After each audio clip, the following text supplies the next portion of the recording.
जय श्री हरि, जय श्री कृष्ण। आज म श्री हरिवंश पुराणको 119औं दिनमा 63तम अध्यायको बाँकी भागलाई अगाडि बढाउँदैछु। कल तक हमने श्रवण किए थे। उनके नाम इस प्रकार है: हयग्रीव, निशुंद, वीर, पंचनद तथा सहस्र पुत्रों सहित महान असुर मुरु, जो वरदान प्राप्त कर चुका था। आज से हम फिर आगे बढ़ेंगे। वह नरकासुर समूचे देवयान मार्ग को घेर कर वहां उपस्थित हो जाता और भयंकर रूप वाले राक्षसों के साथ रहकर उधर से जाने वाले पुण्य आत्मा को डराया करता था। उसके वध के लिए शंख, चक्र, गदा और खड्ग धारण करने वाले महाबाहु श्री कृष्ण वृष्णि कुल में देवकी के गर्भ और वसुदेव के संयोग से प्रकट हुए। उनका तेज संपूर्ण विश्व में विख्यात है। उन पुरुष प्रवर श्री कृष्ण का निवास स्थान द्वारका है, जिसे देवताओं ने उपयुक्त उपाय उपलब्ध कराया था। द्वारकापुरी इंद्र के निवास स्थान अमरापुरी से भी अत्यंत रमणीय है। वह महासागर से घिरी हुई तथा 5 पर्वतों से सुशोभित है। देवपुरी के समान सुशोभित होने वाली द्वारका में एक सभा है, जिसमें सोने की बंधन बारे लगी है। उसकी लंबाई चौड़ाई एक योजन की है तथा वह दासाही सभा के नाम से विख्यात है। उसमें बलराम और श्री कृष्ण आदि वृष्णि और अंधक वंश के सभी लोग बैठे थे और संपूर्ण लोक जीवन को रक्षा में दत्तचित्त रहते थे। भरत श्रेष्ठ, एक दिन की बात है, सभी यदुवंशी उस सभा में विराजमान थे। इतने ही दिव्य सुगंध से भरी हुई वायु चलने लगी और दिव्य कुसुमों की वर्षा होने लगी। तदंतर 2 ही घड़ी के अंदर आकाश में किलकिलाहट का शब्द हुआ और तेजो राशि से घिरी हुई दिव्य आकृति प्रकट हुई, जो जो धीरे धीरे पृथ्वी पर आकर खड़ी हो गई। उस तेज पुंज के भीतर श्वेत हाथी पर बैठे हुए इंद्र संपूर्ण देवताओं के साथ दिखाई दिए। उस समय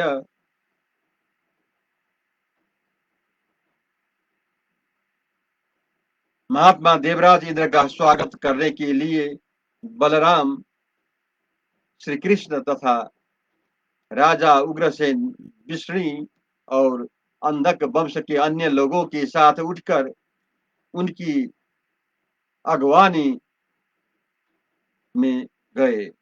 इंद्र ने हाथी से उतरकर शीघ्र ही भगवान श्री कृष्ण को हृदय से लगाया। फिर बलदेव तथा राजा उग्रसेन से भी उसी प्रकार मिले। तत्पश्चात उन्होंने यथा समय अवस्था के अनुसार सभी वृष्णि वंशी वीरों को हृदय से लगाया। इसके बाद बलराम और श्री कृष्ण से पूजित हो वे उस दासा ही सभा में गए।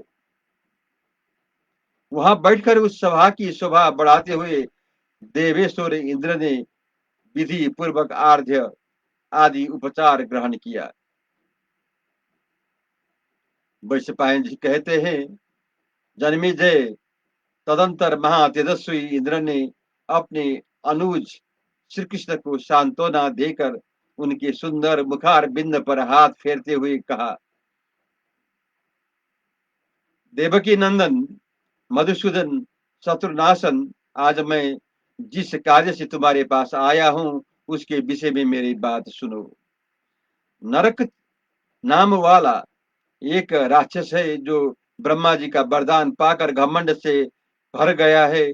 उस दैत्य ने मोहवश देव माता आदिति के दोनों कुंडल हर लिए गए हैं। देव, वह प्रतिदिन देवताओं तथा ऋषियों के विरोध में ही लगा रहता है। अतः तुम अवसर देखकर उस पापात्मा पुरुष को मार डालो। ये इच्छानुसार सर्वत्र जा सकने वाले गरुड़ तुम्हें वहां पहुंचा देंगे, क्योंकि इनमें यथेष्ट बल है। ये अंतरिक्षचारी बीनता नंदन गरुड़ अत्यंत तेजस्वी है। भूमि पुत्र नरकासुर समस्त प्राणियों के लिए अवध्य है। अतः तुम उस पापी का शीघ्र ही संहार करके लौटाओ। देवराज के ऐसा कहने पर महाबाहु कमल नयन श्री कृष्ण ने उनके सामने नरकासुर के संहार की प्रतिज्ञा की। तदंतर शंख, चक्र, गधा और खड्ग धारण करने वाले भगवान श्री कृष्ण सत्यभामा सहित गरुड़ पर बैठकर इंद्र के साथ ही चल दिए। यदुकुल के सिंह सदृश पराक्रमी वीरों के देखते देखते इंद्र सहित बलवान श्री कृष्ण क्रमश वायु की सातों स्कंदों के लाग कर ऊपर चल गए। गजराज ऐरावत पर चढ़े हुए इंद्र और गरुड़ पर बैठे हुए भगवान जनार्दन अधिक दूर चले जाने के कारण सूर्य और चंद्रमा के समान प्रकाशित हो रहे थे। अंतरिक्ष में गंधर्व और अप्सराओं द्वारा स्तुति किए जाते हुए श्री कृष्ण और इंद्र बारी बारी से अदृश्य हो गए। अपने कार्य की सिद्धि के लिए उपयुक्त व्यवस्था करके देवराज इंद्र अपने भगवान को चले गए और श्री कृष्ण ने प्राग्ञ ज्योतिषपुर की राह ली। गरुड़ के पंखों से आहत होकर वायु उल्टी दिशा को बहने लगी। फिर तो आकाश में विचरने वाले बादल भयानक आवाज के साथ वहीं चक्कर काटने लगे। आकाशचारी पंछी गरुड़ के द्वारा भगवान श्री कृष्ण क्षण भर में प्राग्ञ ज्योतिषपुर जा पहुंचे। उन्होंने दूर से ही उन राक्षसों को देखकर जहां वे खड़े थे उधर ही यात्रा की। श्री कृष्ण ने देखा प्राग्ञ ज्योतिषपुर के द्वार पर हाथी, घोड़े और रथों की विशाल वाहिनी खड़ी है। उन्हीं उन्होंने मूर दैत्य के बनाए हुए 6,000 पास देखे, जिनके किनारे के भाग में छुरे लगे हुए थे। वैशंपायन जी कहते हैं, जन्मेजय शंख चक्र और गदा धारण करने वाले श्रीमान भगवान श्री कृष्ण श्याम मेघ के समान सुंदर निग्रह धारण किए गरुड़ पर बैठे थे।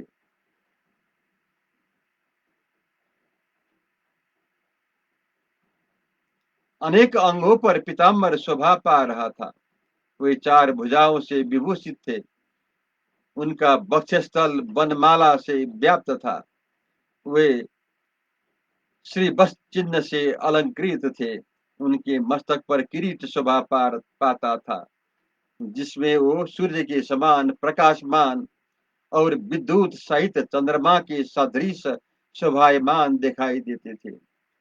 उन्होंने धनुष की प्रत्यंजा खींचकर जब उसकी टंकार ध्वनि फैलाई, उस समय वज्रपात के समान महाभयंकर शब्द सुनाई दिया। तब दानव मुर ने वह सब जानकर वह यह समझ लिया कि साक्षात भगवान विष्णु ही यहाँ पधारे हैं। इससे मुरु को बड़ा क्रोध हुआ। उसकी आंखें रोशनी से दुगुनी लाल हो गई। काल और अंतक के समान भयंकर वह महान असुर हाथ में शक्ति लेकर बड़े वेग से उनकी ओर दौड़ा। उसने हरि और सुवर्ण से भूषित वह महाशक्ति भगवान श्री कृष्ण पर चलाई। जलती हुई बड़ी भारी उल्का के समान उस शक्ति को अपनी ओर आती देख पराक्रमी वसुदेव पुत्र श्री कृष्ण ने एक सोने के पंख वाले बाण को धनु पर रखा। उस छूर के द्वारा उन्होंने मुरु की शक्ति को दो टुकड़े कर डाले। जब उन्होंने शक्ति काट डाली, तब वहां खड़ा हुआ मुरु, जो विद्युत पुंज के समान प्रज्वलित हो गया था, पुनः क्रोध से लाल आंखें करके एक विशाल गदा हाथ में ले ली। इतने ही में सूर्यश्रेष्ठ श्री कृष्ण ने तंद्रा नामक बाण हाथ में लिया, मानो इंद्र ने वज्र उठा लिया हो। उस समय धनुष को खींचने से वज्र गिरने के समान ही शब्द हुआ। भगवान ने उस अर्धतंत्र को कान तक खींचकर चलाया। उसने उस सुवर्ण भूषित गदा को बीच से ही काट गिराया। फिर श्री कृष्ण ने एक भल्ल द्वारा रणभूमि में उस दानव का सिर काट दिया। मुरु के समान पांसों का छेदन करके उसे भाई बंधुओं सहित मारकर नरकासुर के महाबली अग्रगामी राक्षसों का संहार करने अनंतर शिला समूह को लांघकर भगवान देवकी नंदन श्री कृष्ण ने दानवों का विशाल सेना को और महाबली निशुंद दैत्य हयग्रीव तथा विचित्र युद्ध करने वाले अनन्य दैत्य को भी देखा। बलवानों में से श्रेष्ठ महाबली निशुंद ने अपनी सेना के द्वारा श्री कृष्ण का मार्ग रोक दिया और तुरंत रथ पर आरूढ़ हो सोने की पीठ वाले दिव्य दुर्जय धनुष को हाथ में ले लिया। इसके बाद निशुंद ने 10 बाण से मधुसूदन को भेज दिया। तब श्री कृष्ण ने भी उस पर 70 पहिने बाणों का प्रहार किया। उस दानव के बाणों का अपने पास पहुंचने से पहले आकाश में ही श्री कृष्ण ने काट डाला। तब उसके सैनिकों ने उन्हें चारों ओर से घेर लिया और बाणों के विशाल जाल से ढककर आरंभ किया। तब उन सब दानवों को देखकर भगवान मधुसूदन कुपित हो उठे। जनार्दन को पारजन्या नामक दिव्य अस्त्र से बाणों की बड़ी भारी वर्षा करके उसकी सेना को आगे बढ़ने से रोक दिया। उन्होंने पारजन्य अस्त्र के प्रभाव से एक एक करके उन सब बहुसंख्यक दानवों को मर्म स्थानों में 5-5 बाणों प्रहार किया। वे सभी दानव भय से संत्रस्त होकर रणभूमि से भाग खड़े हुए। अपनी सेना को भागते देख निशुद्ध पुनः युद्ध के लिए निकला, तब बाणों की वर्षा करता हुआ श्री कृष्ण को आच्छादित करने लगा। उस समय युद्ध में न तो सूर्य का पता न चलता था और न तो आकाश का तथा दसों दिशा का ही। निसुंदेह निसुंद ने अपने बाणों से गरुड़ को ढक दिया। तब पुरुषोत्तम श्री कृष्ण ने सावित्र नामक दिव्य अस्त्र को ग्रहण किया। उस अद्भुत अस्त्र द्वारा छोड़े हुए बाण से समरांगण में श्रीहरि निसुंद के उन सभी बाणों को काट डाला। महाबली श्री कृष्ण ने अपने बाण द्वारा उसके स्वयं को के टुकड़े टुकड़े करके एक बाण से उसका छत्र और 3 बाण से उसका रथ का हर्षा काट डाला। फिर 4 बाणों से उसके चारों घोड़ों का और 5 बाणों से सारथी को मारकर एक बाणों से उसकी ध्वजा काट डाली। फिर सूर्यश्रेष्ठ श्री कृष्ण ने एक अत्यंत तीखे बाण से उसके सिर को और एक भल्ल के द्वारा निशुंद के मस्तक को भी काट गिराया, जिनके अकेले ही लगातार 1 सहस्र वर्षों तक संपूर्ण देवताओं के साथ युद्ध किया था। जय श्री कृष्ण। उसी दिन निशुंद को धराशायी हुआ देख प्रतापी दानव हयग्रीव ने एक बहुत बड़ी चट्टान लेकर उसे हाथों पर तोला। जय श्री कृष्ण।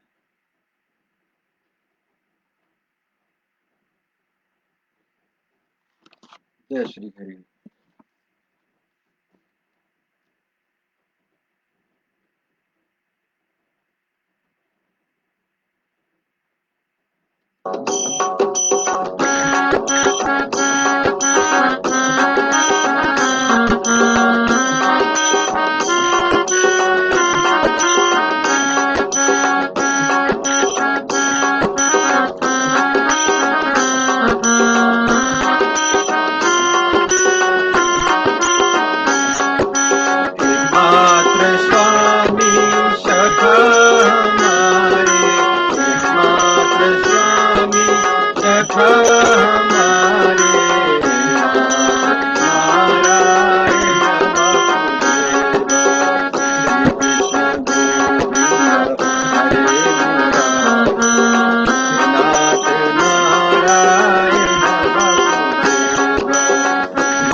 जय श्री हरि। जय श्री कृष्ण।